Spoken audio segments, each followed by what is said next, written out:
എല്ലാവർക്കും നമസ്കാരം. പത്മനാഭസ്വാമി ക്ഷേത്രത്തെക്കുറിച്ച് ഒരു വീഡിയോ ചെയ്തിട്ടുണ്ട് കേട്ടോ യൂട്യൂബ് ചാനലിൽ. അതിൻ്റെ ലിങ്ക് ഞാൻ ഇതിൻ്റെ മുകളിൽ കൊടുത്തേക്കാം. പത്മനാഭസ്വാമി ക്ഷേത്രത്തിൻ്റെ വിഗ്രഹ രഹസ്യങ്ങളെക്കുറിച്ചും അതുമാത്രമല്ല വിഗ്രഹം നിർമ്മിച്ചതിനെ കുറിച്ചും പിന്നെ ദർശന സമയവും എല്ലാം അതിൽ ഉൾപ്പെടുത്തിയിട്ടുണ്ട്. ഭഗവാന്റെ ക്ഷേത്രത്തിന്റെ അകത്തുള്ള 2-3 ഐതിഹ്യങ്ങളും എല്ലാം പറഞ്ഞിട്ടുണ്ട് കേട്ടോ.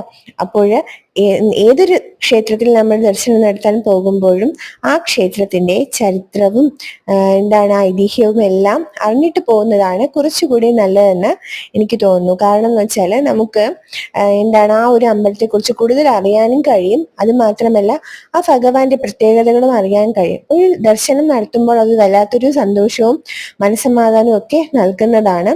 അപ്പോഴെല്ലാവരും പറ്റുമെങ്കിൽ ഒന്ന് കണ്ടോളൂ കേട്ടോ. ഹരേ കൃഷ്ണ. എല്ലാവർക്കും നന്മ ഐശ്വര്യം ഉണ്ടാവട്ടെ.